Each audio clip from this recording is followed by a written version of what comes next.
So, it's 10:55 p.m. Sunday, March 22nd, 2020. I'm in my car and we're looking for Gene Key 55 on page 425. I figured I'll do a reading on a video to avoid myself going through hoops to turn the video into audio and then export it from a movie maker and then put it on YouTube.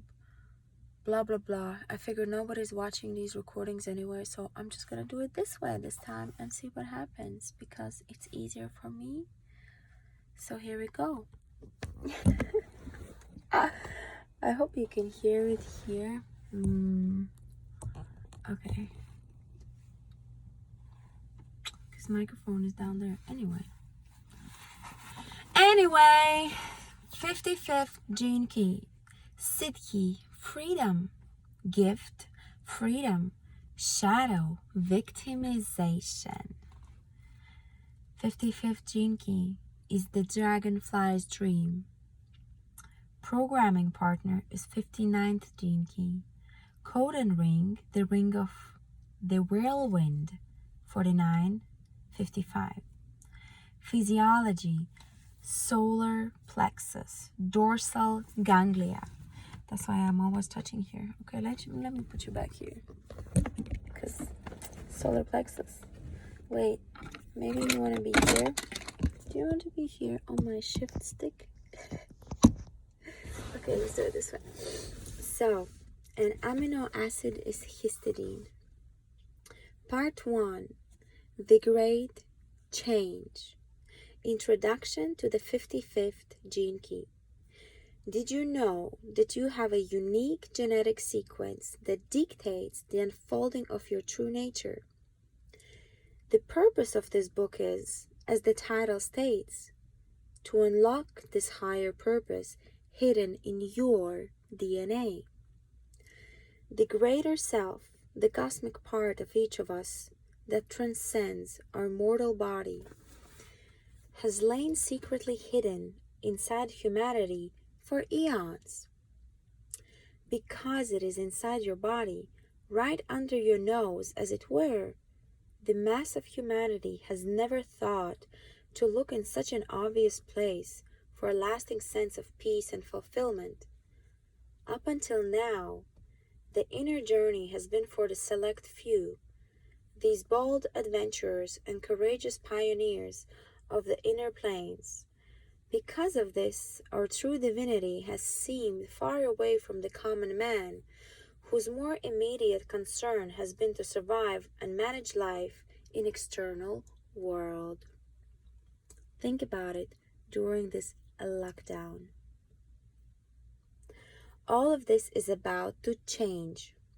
As you travel through the many layers of frequency within this book, you will begin to have an idea of how rich, how beautiful, and how diverse is the journey to awakening. In the midst of all cultures, keys have been left that speak to us about the coming of the great change. Humanity is feeling this change now because it is taking place now. Within a relatively short evolutionary period, the world we are living in will be transformed into a world that most of us would consider pure fantasy. You are alive at a deeply romantic moment. It is the moment in which the prince kisses Sleeping Beauty and suddenly she fully awakens. And as she awakens, the world is transformed. This great change is the central theme woven into every single sentence of this book. This book is Gene Keys by Richard Rudd. If you are reading these words, your inner guidance has seen fit to remind you of this extraordinary prescient event, either to confirm or trigger your own personal process of awakening. I like to call it remembering. Therefore, allow yourself to confirm your own journey, which has brought you this exact point in time, right now, as you read these words, or listen in your case. Lucky you. We human beings are following different vectors through time and space, and each of our paths must at some time converge at this single point deep inside the body. There is a place inside your DNA whose sole purpose is to trigger this awakening or remembering. The 55th gene key describes this place, but more than that, it allows you to contemplate and quicken the actual process of awakening, remembering. The 55th gene key and its sister transmission, the 22nd gene key, embody the most potent and profound message in this book. So listen to it. I read this on a video because this gene key is my life's path.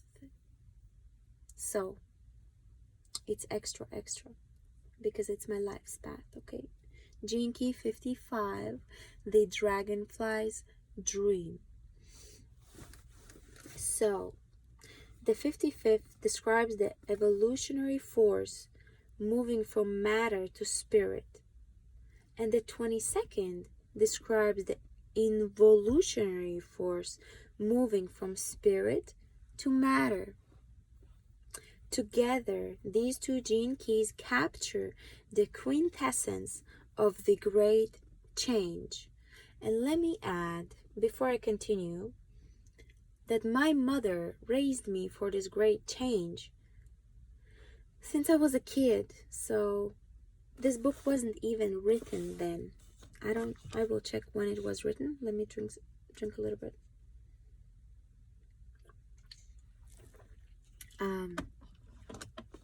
As you read the words and ideas behind the gene key, allow them to burrow into the deepest recesses inside your being. There are dormant memory codes inside you that are specifically designed to be activated and awakened by this transmission. As you allow it to penetrate, you might like to note the feelings, thoughts, and impulses that stir inside you. And I suggest you press on your solar plexus when you listen to this. And in general, overall, I always suggest press on your solar plexus. This is where your second brain is. Your first brain, the most important brain anyway. So, even if you feel resistance to this gene key, that too should be allowed and respected. Awakening is a process with its own mysterious timing and sequence. Therefore, I invite you to breathe deeply, perhaps allowing yourself a deep sigh from time to time, and above all, please enjoy your flight into this wonderful world where romance becomes reality. Welcome to the heart of Gene Key's transmission. The 55th shadow, victimization, Indra's net. The 55th gene key and the mythical journey from its shadow to its siddhi truly form the heart of this entire work of the 64 gene keys. There is no more poignant nor contemporary note sounded within the whole genetic matrix than this odyssey throughout the seeing underworld of victim mentality and out into the pure clear air of freedom. Love this. All of the gene keys, out of all the gene keys, this is the one we humans most long for, and this is the gift we will soon be given at a collective level, meaning the whole world. The entire reason behind the timing of this work on the 64 gene keys lies here within the 55th shadow. It has been the theme of humanity since the development of the human neocortex gave us our capacity for self-reflective consciousness.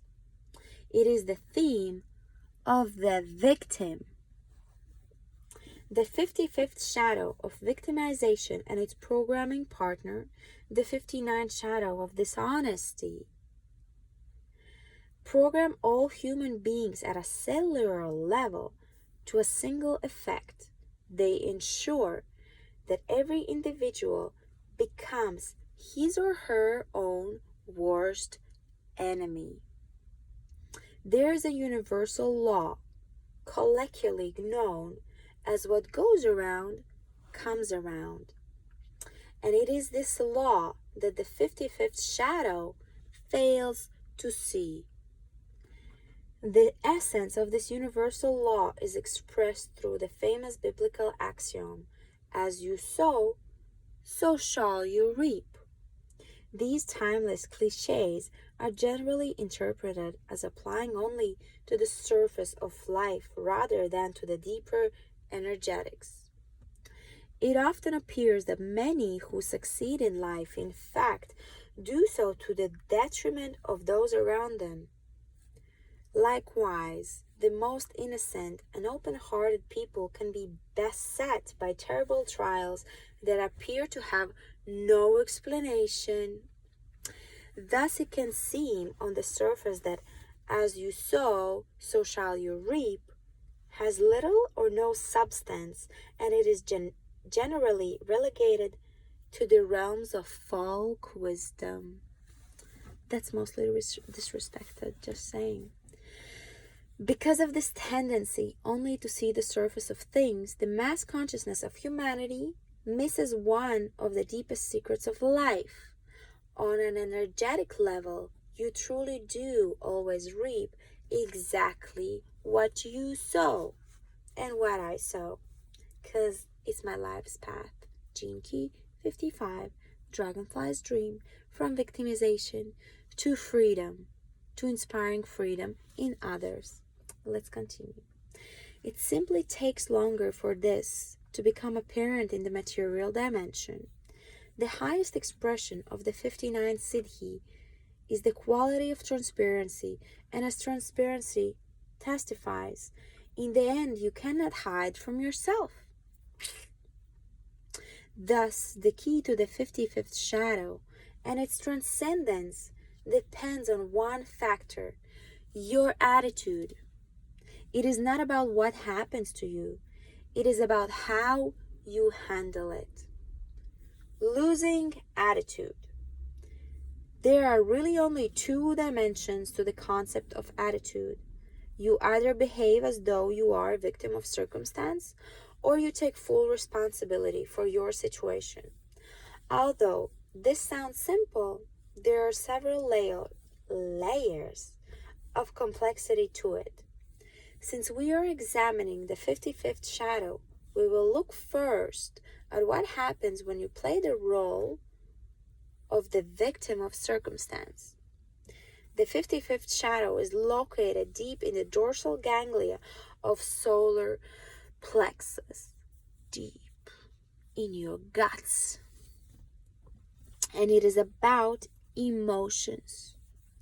Let's remember, emotions are fleeting and feelings are permanent. Let's continue. At low levels of frequency, human beings look outside themselves when they experience either an emotional high or an emotional low. We need to attach a reason to our emotional states. At the high end of emotional spectrum, we believe that true joy is an effect rather than a cause. Because of this deep-seated belief, we spend most of our lives chasing whatever we think causes the effect of joy. It may be a perfect relationship, lots of money, fame, the perfect place to live, even our God. At the low end of the emotional spectrum, the game we play is blame. We blame anything from the food we have just eaten to our partners to the government for the reason that we feel bad. This human tendency to look for outer causes for our moods is the greatest addiction on our planet / planet. It is rooted in an essential core belief that we are victims to our material reality. Reality is relative. This core belief sets up a low frequency pattern that is reinforced over and over again. In other words, this inner attitude at the fore, we become caught in a web of our making. What traps us is our longing. When we are down, we long to be high, and when we are high, we long to hold on to that feeling.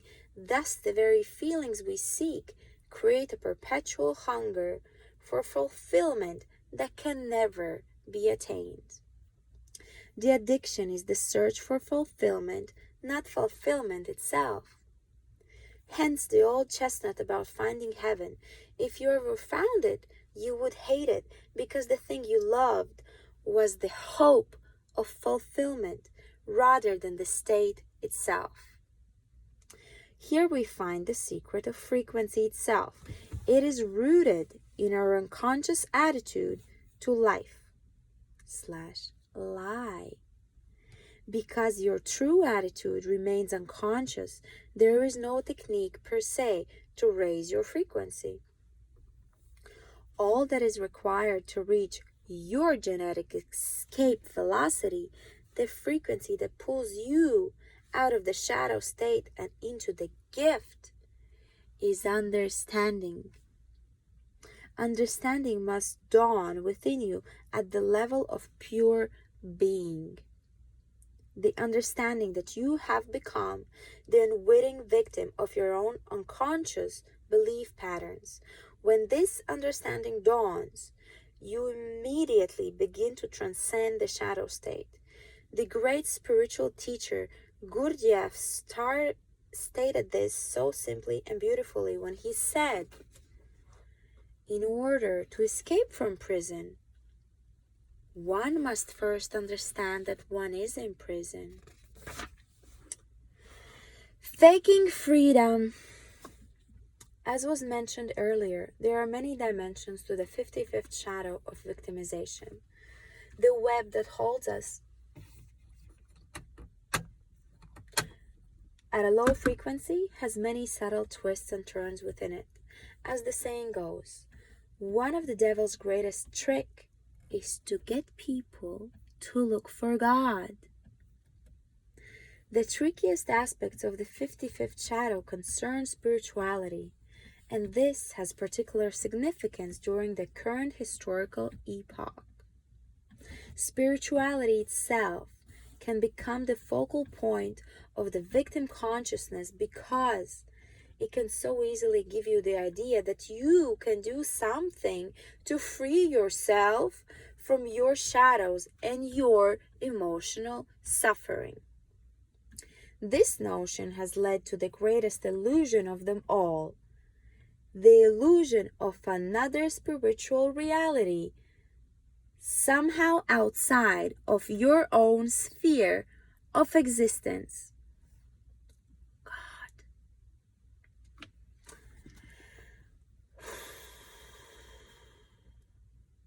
Yeah, that is sad.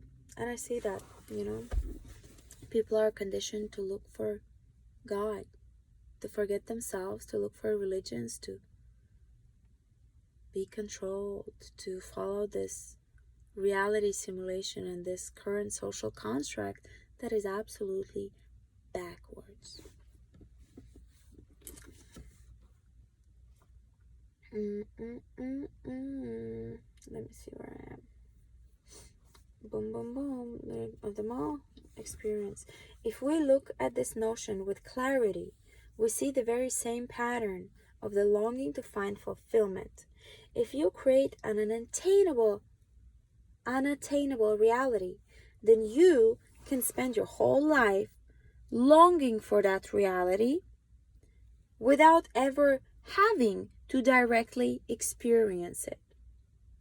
For many religious or spiritual people, this can be a hard truth to stomach.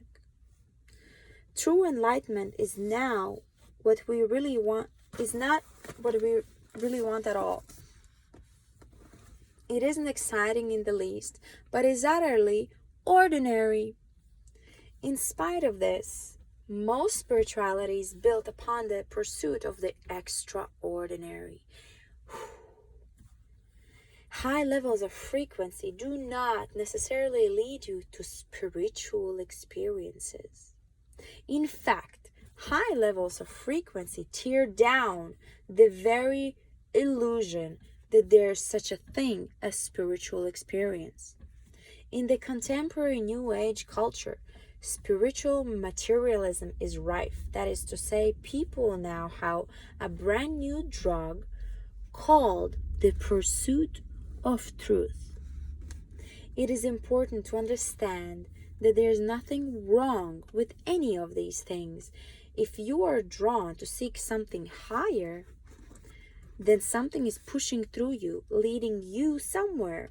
If you follow it through to its natural conclusion, it will reveal your true path in the end. For example, seeking is a direct path to transcendence. But for others, it simply serves as a distraction that draws them further away from their true nature. And that's a problem.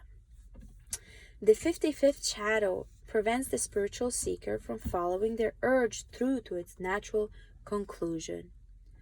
It does this by identifying either with the form of the teaching, or with the teacher, or with the path itself.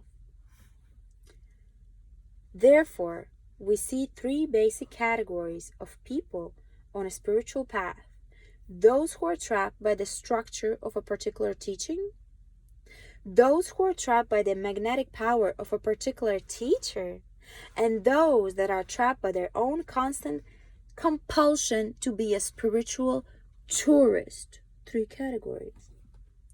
All three of these spiritual traps are authentic stages of any path that will eventually lead to true freedom. But all three also masquerade as freedom itself. These are some of the subtlest levels of the shadow of victimization, as we shall see when we examine the gift and the siddhi of freedom. True freedom has nothing to do with how we spend our time on the material plane. The true freedom is not an effect. It is a kind of ever-expanding spaciousness that arises spontaneously inside you as you come to understand how deeply victimized you really are by your own core beliefs. Boom. The dying of drama.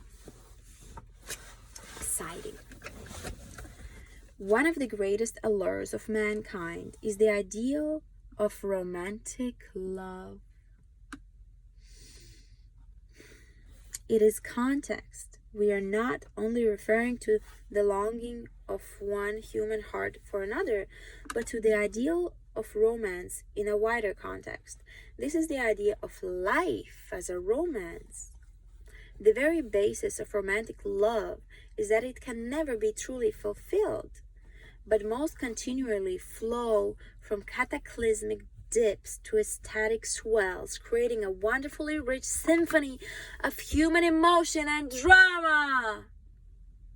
All human performance, art, from the loftiest place to the most mundane TV soap opera, stands as a metaphor within the metaphor of life itself. Because of the 55th shadow, we are all victims of life's drama. We are caught in an incredibly intricate net woven from the strands of our pain on one side and our pleasure on the other. Exciting. We actually love and hate the net simultaneously, but above all, we are addicted to it, as we are addicted to all high drama. Within your dream world and beneath the net, your greatest longing is given expression. Under the net, you can live out your dream. You can soar, dance, weep, suffer, and above all, you can love. And yet, your love within the net is deeply limited love, a love that can never escape the confines of its own illusions. Under the net, you fall in love or you fall out of love. Either way, you remain a victim of your projections, expectations, and inevitably your disappointments. By the net cast by the 55th shadow choreographs the ebb and flow of your breath patterns as you rise and fall on life's melodies. Sometimes you sink into melancholy and your whole life force seems to come to a halt. Your breathing itself becomes thinner. At other times, you fly on a sudden mood swing and your heart beats faster and your breathing fills your chest to bursting. This is what we believe freedom to be. In between the extremes, melodies give way to cadences, shifts in tempo give way to phrases, notes, thrills, pauses, and every conceivable kind of feeling. We live our lives submerged within these waves, and there is no end to our emotional processing.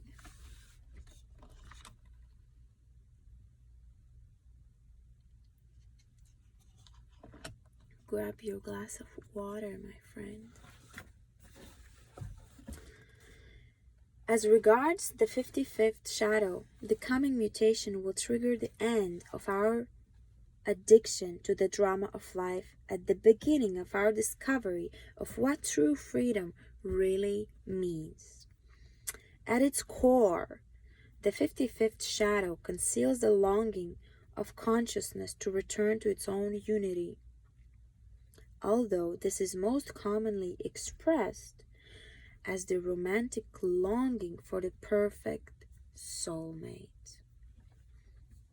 There is a wonderful Hindu myth known as Indra's net, in which the cosmos is seen as an infinite lattice with a jewel at every junction in the net.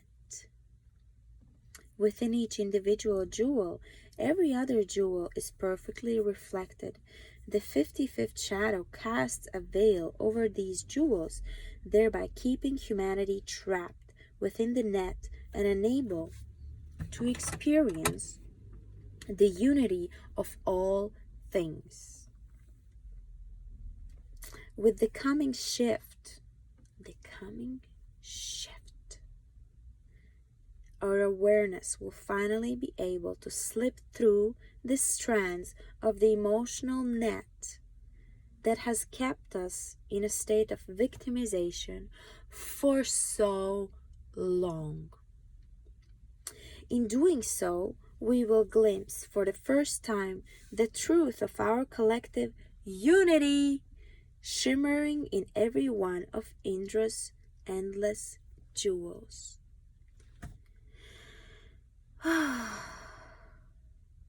Our emotions have more power over us than our minds, and the world around us continually testifies to this fact.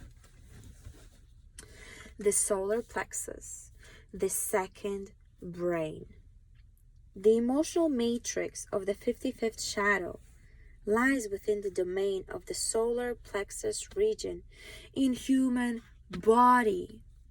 The massive complex of nerve ganglia in this area has often been referred to as the second brain. It operates independently from the cranial brain, although its continual governance of vascular and visceral functions within the body. The sheer voltage of our emotional states, particularly at their extremes, far outweighs the subtle cognitive processes of reason that we hold in such high regard and which emanate from the cranial brain. I call this the binary brain, the cranial brain, right? This is actually the second brain, okay? Because this is your gut. Drink some water while you're reading to this, okay? Drink some water so it stores the matter, program the matter. Relatively little is known about the exact nature of neurocircuitry within the solar plexus or about its mechanics and true capabilities, because it hasn't been studied enough. Pero you can see Dr. Paul Canali in Evolutionary Healing Institute of Miami.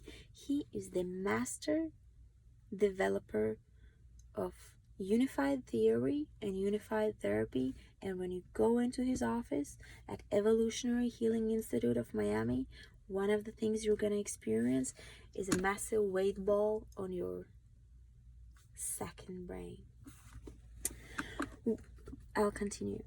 What we do now is that despite our best efforts, our emotions have more power over us than our minds, and the world around us continually testifies to this fact. The reawakening of the solar plexus, the riddle of the eons. Much of the 55th gene key transmission concerns the future of our species as it moves through the great change, and as such, it is a profoundly prophetic piece of writing. However, one of the greatest pieces of puzzle is actually found in our very distant past. Generations of mythologists, folklorists, archaeologists, mystics, and historians have spoken of another race of human beings that existed before our modern recorded history. Indeed, all our great human myths and fairy tales are encoded with information about a lost golden age that was extinguished or lost in some form of vast cataclysm, deluge, or flood. To the psychologist, these myths have always been seen as metaphorical and archetypal psychic yearnings to return to the security of the womb. But what if they are actually folk memories held within our ancestral DNA? The 55th gene key has much to say about this. Although many ancient cultures have devised methods of mapping vast spans and cycles of time, one pattern holds true at the simplest and most mythical level: the trinary pattern. Every great work of art or allegorical story has at its core this archetypal trinary time flow, which divides all human narrative, internal and external, into three. Woven into very structure of the human psyche is a profound resonance to three fundamental patterns. There is always some kind of initial fall from grace, followed by a journey of discovery and trial, culminating in a final redemptive victory. When we apply this mapping to the whole of human evolution, we see our human story depicted as three great eons, vast spans of time, marked by four major leaps in consciousness. This is gonna get fun. It's gonna get so fun. I'm itching my nose because I have skincare on my face, and it's nighttime skincare, and it starts working. I'm supposed to be sleeping now, so perdóname, just being myself. So, the three eons and their evolutionary stages. Here we go. The three eons and their four turning points describe the evolutionary arc of our entire planetary consciousness. Essentially, this threefold pattern describes three distinct evolutionary stages, culminating in a fourth transcendent stage, a tetrahedral geometry of consciousness. The theory of involution and the 7 root races. According to the gene keys, life is an interplay between two primary forces, the current of evolution and the current of involution. The way that we are trained to think in the West focuses mainly on the objective, external world rather than the inner, subjective reality. For this reason, we tend to lay greater emphasis on the evolutionary current, which has become the basis of the modern scientific approach. However, many mystical and esoteric traditions from around the world have also considered life from the other aspect, which sees life as an involutionary process in which consciousness is gradually incarnating deeper and deeper into the form, shaping our evolution as it does so.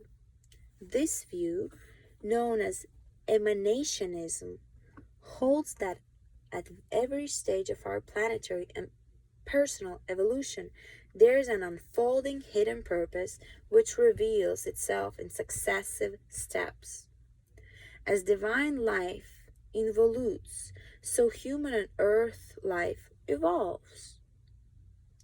And as we strive upwards in our consciousness towards the higher frequencies, so we are able to draw them down into our lives onto the material plane on earth.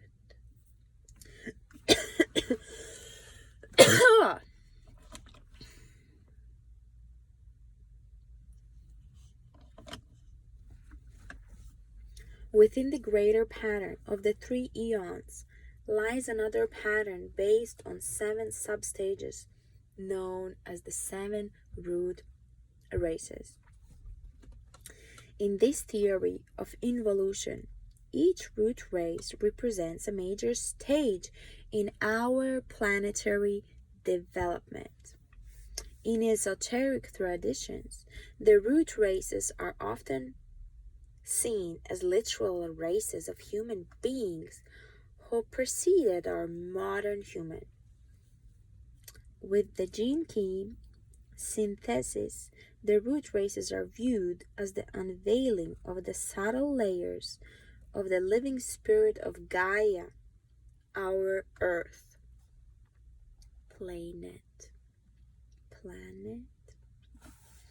In other words, from the involutionary perspective, all aspects of the form of our planet are indeed our universe, are seen as being imbued with levels of consciousness, from the densest mineral to the subtlest gas. The earliest root races thus represent the subtlest forms of divine consciousness as it steps down its frequency. Boom.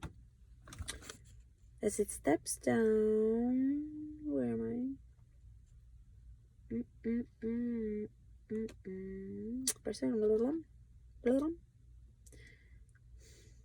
Within the greater pattern of the 3 aeons lies another pattern based on 7 substages.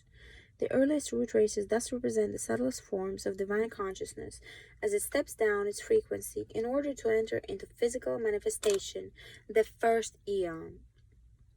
At a certain point in the evolutionary story of our planet, consciousness enters so deeply into the material realm that it forgets itself entirely, the second eon.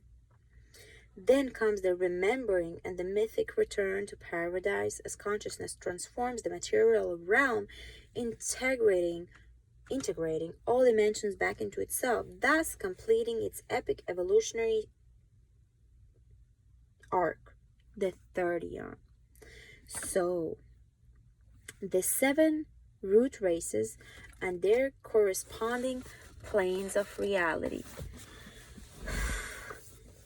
The 7 root races also relate directly to the 7 planes of reality and the 7 subtle bodies of aura, thus giving us both a narrative and a timeline for the involutionary stages of consciousness. For more information on the 7 sacred bodies and their corresponding planes, you can read the 22nd Gene Key. The first root race, the Polarian, monadic plane. The second root race, the Hyperborean, atmic plane. The third root race, the Lemurian, Boudic plain. The fourth root race, the Atlantean, causal plain. The fifth root race, the Aryan, astral plane. Oh no, sorry. The Aryan is mental plane. Aryan, mental. That's funny. The sixth root race, the Trivian, the astral plane. So we just lived the Aryan and we're entering the age of Trivia. We just lived the age of Pisces, the mental plane when the technologies were created and manifested in the iPhones and computers and the whole intelligent thing, right? And now we're in this place where we transition from the mental plane to astral plane. We transition from Aryan race to Trivian race. So we go from age of Aquarius to age of Pisces. We go from age to creating technology to astral communication. That's what you and I are doing now. I am reading and you are receiving this information without seeing me actually. So in a way, this is astral communication. You see what I'm saying? You see what I'm saying, man? You see what I'm saying? So, the fifth root race, the Aryan, mental plane, the brain, the binary brain. The sixth root race, the Trivian, the astral plane. The seventh root race, the Pangaean, or physical plane. The first eon, preparing the garden of Gaia. The first two races, known as Polarian and Hyperborean, represent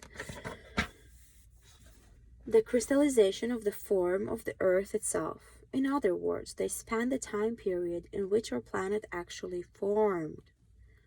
Corresponding to the monadic body, the ultimate source of divinity, the Polarian root race represents the divine idea of will before it descends into form and experiences separation.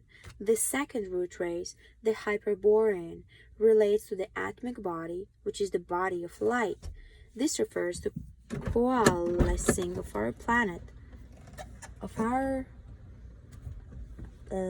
out of the minerals and elements from the sun. This phase includes the formation of the Earth's atmosphere and the gradual refining of its elements and gases until our planet was able to support life. It was during these first phases of our evolution that the constituent elements of all planetary life were endowed with subtle forms of consciousness.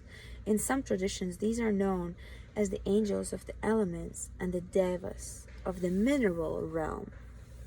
The second aeon, the flowering and the fall. The third root race, known as Lemurian, represents the birth of animate life as it emerged from the waters and populated the earth. This was the Eden phase in which divine essence manifested its superabundance as all the kingdoms of nature.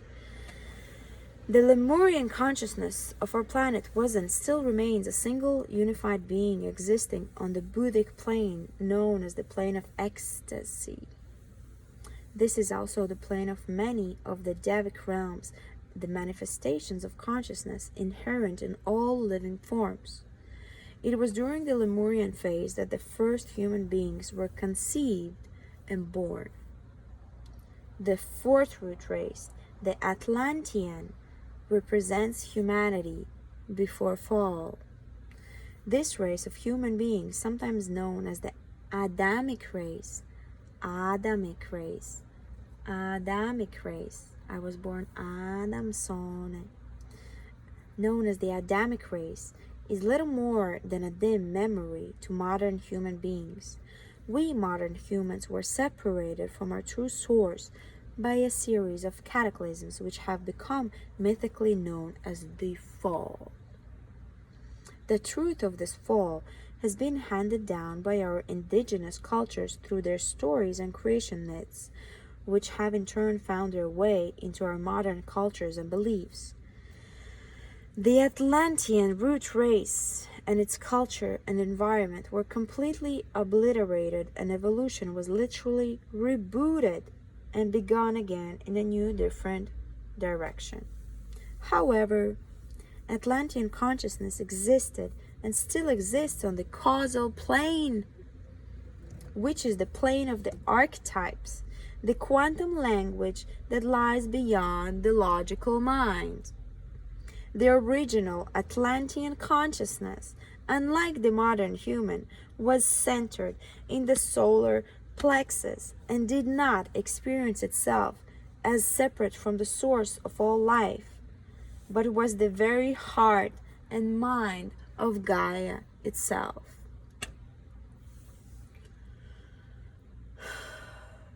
Adam's family. So much to say. The third ion. Ion. English is my third language, so chill.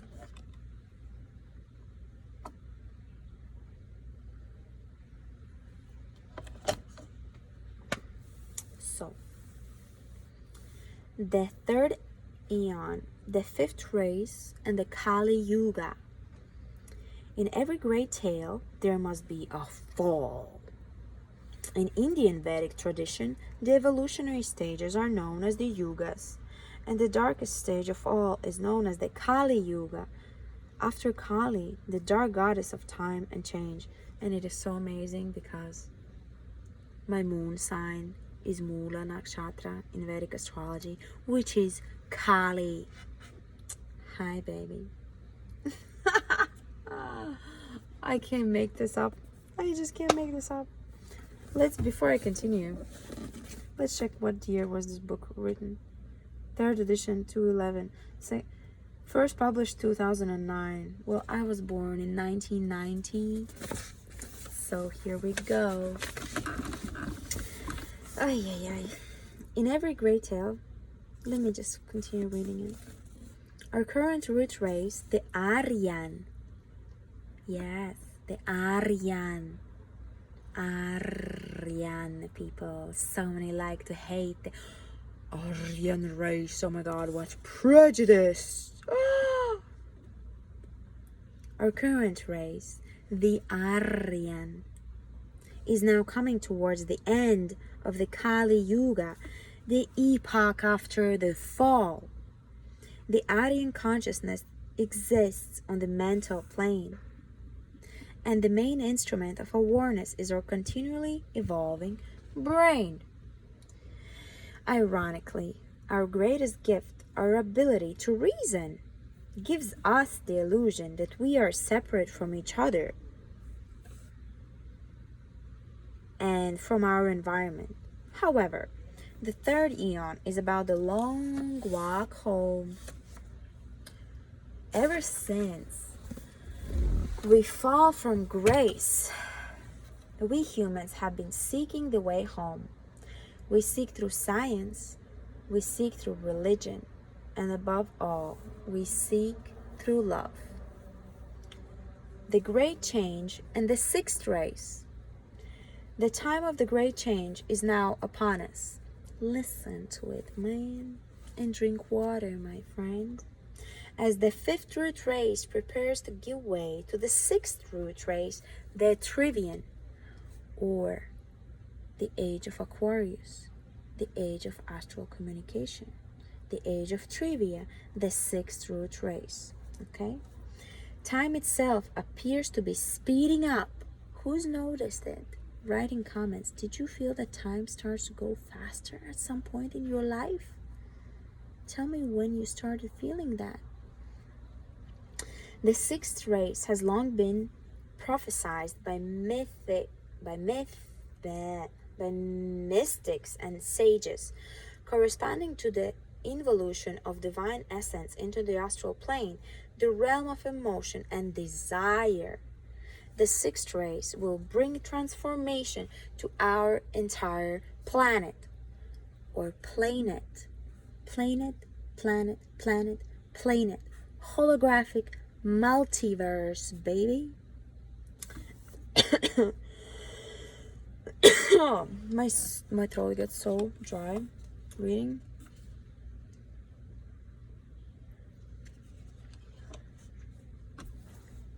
As divine consciousness continues to descend deeper and deeper into form, it reveals its true nature. The coming epoch will see the sublimation of human sexuality and desire into unconditional love. The sixth race will be triggered through the 55th gene key, 55th life path, 55th gene key, clown of the gene keys, the Joker, the 55th gene key, victimization, freedom, freedom. The coming epoch will see the sublimation of human sexuality and desire into unconditional love. The sixth race will be triggered through the 55th gene key and its mutation within the solar plexus center, the seat of human emotion. Okay? The Trivian race heralds the reawakening of this center and will allow human beings to experience once again the universal quantum field connecting all beings. The reawakening is not a retrograde movement into a past golden age, but a new integration of the three lower planes, the physical, astral, and mental, into higher counterparts, the causal, Buddhic, and atmic. The seventh and final root race, the Pangayan, really lies beyond the words. Pangayan, Pangayan, Pangayan. Think about it, how much it sounds like pagan. Pangayan. Pagans and Gaia shall be reunited. Pangayan root race is the endgame of humanity, honey. It represents the integration of all kingdoms of Gaia into one single vibrating presence. It is where spirit and matter become one, and where the divine monadic essence shines through the physical plane, allowing it to ascend. It is the kingdom of heaven coming to earth.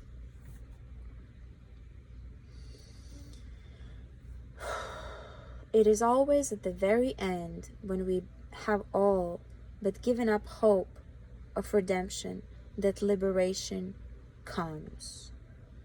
The ending of the trilogy and the return to Eden. Humanity and our whole planetary consciousness now stands at its greatest threshold to date, the final plane of trilogy and the eventual resolution of the riddle of the eons. This is such a rare event in the unfolding of consciousness that it brings about vast shifts at every level of life. What is coming seems so fantastic that our minds cannot stretch far enough to encompass such a reality. As our fairy tales tell us, the third time is the charm and always brings redemption. Indeed, all our great myths, films, romance, and dramas culminate with some sort of synthesis. Without this synthesis, our hearts feel incomplete. It is always at the very end, when we have all but given up hope of redemption, that liberation comes. It comes in a great tidal rush, playing out as a trinary pattern of testing and release that is so familiar to us that we ever find ourselves yearning for that happy ending.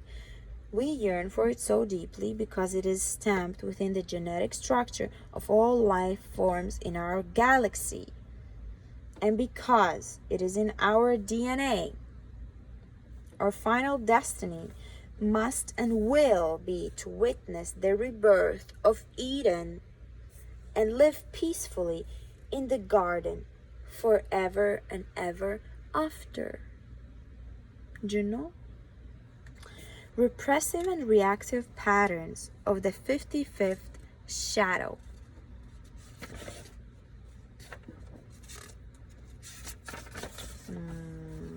This shadow's taking a long time. I mean, yeah.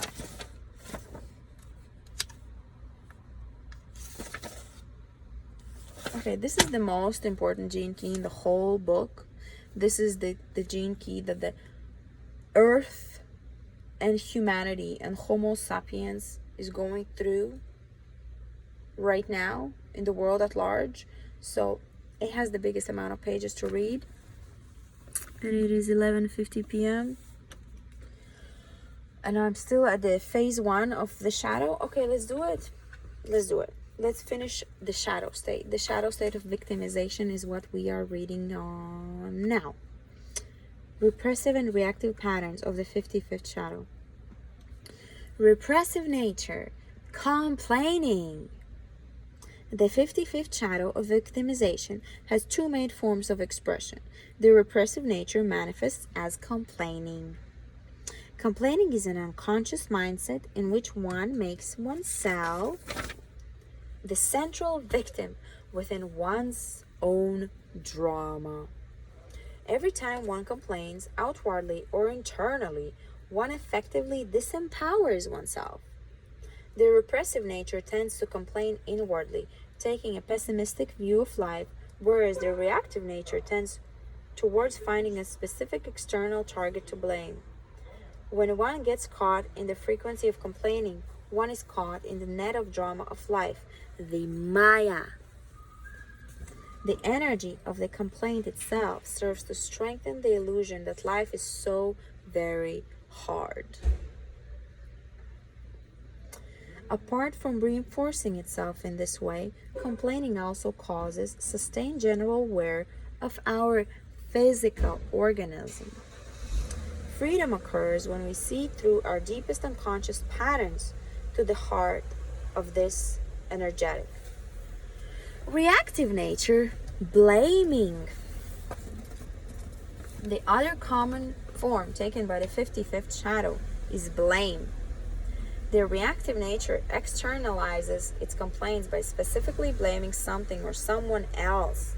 When we blame another, we fire an arrow that removes self-responsibility for our situation. In this sense, we invest aspects of ourselves within other beings, giving away our true power and presence. All blame is an expression of anger projected outwardly, but in this sense, it is not pure. Pure anger is a release of the primal energy of fear that may be triggered by an external source, yet does not target that source. The moment one blames another, one is again the victim of one's own drama. So I need to sit up because I'm sick. Can I put you here?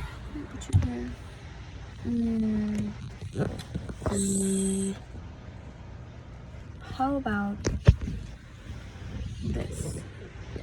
Okay, how about this? Is this okay? Yay! So, where are we? Because my back starts hurting. You need to exercise a little, because your spine is your tree of life. So, 58 minutes. Wow, you're welcome. Public service, Hi. Blame, drama. Okay. Reactive nature, blaming. The other common form taken by the 55th shadow is blame.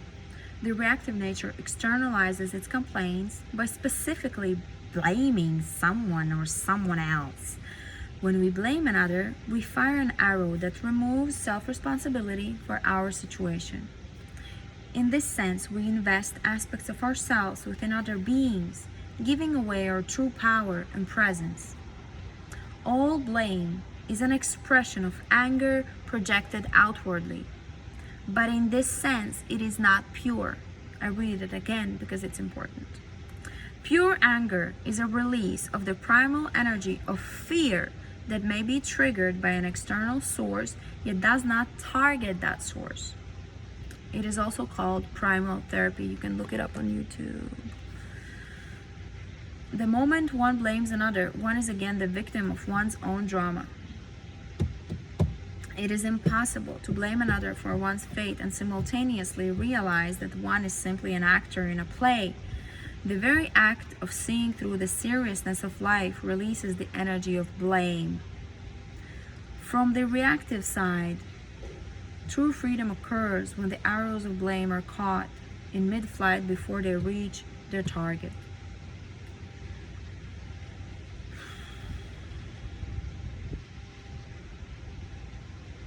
I'm now thinking, should I start the part 2? Okay, let's do this. Let's do this. Part 2, the mutative process. The 55th gift and Siddhi, freedom. The spirit of the future epoch. You know what? Let me click end it because it's 1 hour and I'll start second part now.